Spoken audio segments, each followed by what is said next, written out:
আসসালামু আলাইকুম guys, welcome back to my channel assembler seed. আজকে আমি আপনাদের সাথে শেয়ার করব খুবই মজাদার একটি চিংড়ি মাছ ভুনা। চিংড়ি মাছ পছন্দ করে না এমন মানুষ পাওয়া যাবে খুবই কম, আর এই চিংড়ি মাছ যারা পছন্দ করে তাদেরই জন্য আজকে আমার এই রেসিপিটা। আশা করছি আপনাদের কাছে আমার এই চিংড়ি মাছ রেসিপিটা ভালো লাগবে। তো চলে যাচ্ছি কিভাবে আমি চিংড়ি মাছটা ভুনা করেছি। এখানে আমি 7 পিস চিংড়ি মাছ নিয়েছি, আপনারা আপনাদের পছন্দ অনুযায়ী কম বেশ বাড়িয়ে নিতে পারেন। দিয়ে দিচ্ছি পরিমাণ মতো লবণ, তারপর দিচ্ছি 1/4 চা চামচ হলুদের গুঁড়া, 1/4 চা চামচ মরিচের গুঁড়া। সবগুলো উপকরণ দিয়ে একটু ভালোভাবে মাখিয়ে নিব। চুলায় একটি হাঁড়ি বসিয়েছি, হাঁড়িটি যখন গরম হয়ে আসবে এখানে আমি 1/2 কাপ পরিমাণ তেল দিয়ে দিচ্ছি। তেলটা যখন গরম হয়ে আসবে একে একে আমি সবগুলো চিংড়ি মাছ দিয়ে দিব। তবে চিংড়ি মাছ বেশি একটা ভাজতে যাব না, চিংড়ি মাছ কিন্তু বেশি ভাজলে খেতে আর ভালো লাগে না। দুই পাশ মিলে আমি প্রায় 1 মিনিটের মতো ভেজে নিব। এক পাশ ভাজা হয়ে গেছে, আমি অপর পাশটাও উল্টে দিচ্ছি। এখানে কিন্তু আমি বলেছি 1 মিনিটের মতো ভেজে নিব, তো এক পাশ কিন্তু 25 থেকে 30 সেকেন্ডের মতোই ভেজে নিয়েছি।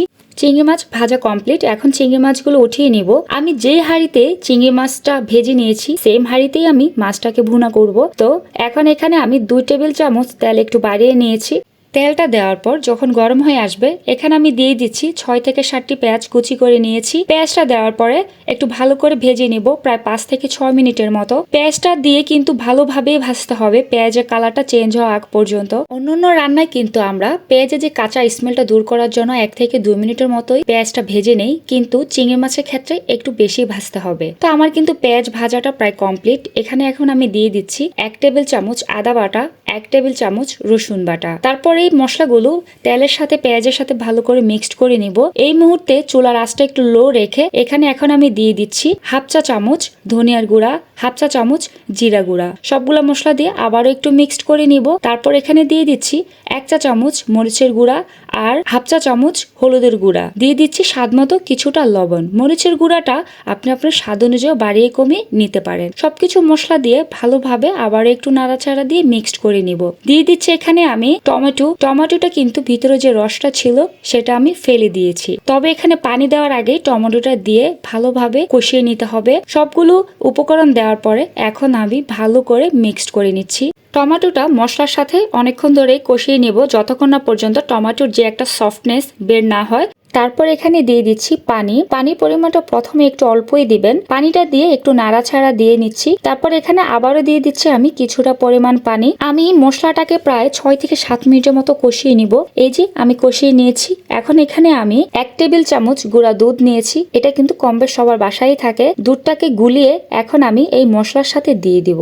দুধটা দিয়ে অনবরত কিন্তু নাড়তে থাকতে হবে। তো এখানে এখন আমি প্রায় 6 থেকে 7 মিনিটের মতো মশলাটা কষিয়ে নিব। চিংড়ি মাছ রান্না করতে বেশি একটা সময় লাগে না। চিংড়ি মাছ যেহেতু আমি 1 মিনিটের মতো ভেজে নিয়েছি, তো মশলাটা কষানো হয়ে গেছে। এখন এখানে আমি চিংড়ি মাছগুলো দিয়ে দিচ্ছি।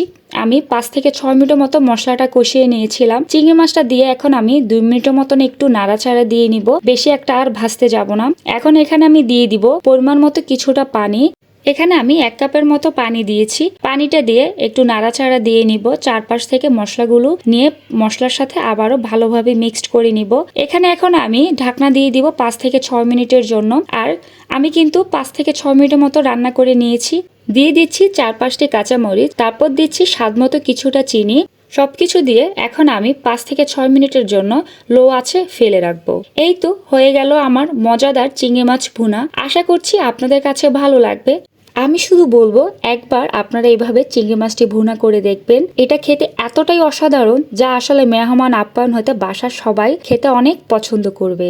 আশা করছি আপনাদের কাছে এই চিংড়ি মাছ ভুনাটি ভালো লেগেছে। আর আমার চ্যানেলটি যদি সাবস্ক্রাইব না করে থাকেন অবশ্যই সাবস্ক্রাইব করে আমার সাথে থাকবেন। আজকে এই পর্যন্তই। সবাই ভালো থাকবেন। আল্লাহ হাফেজ।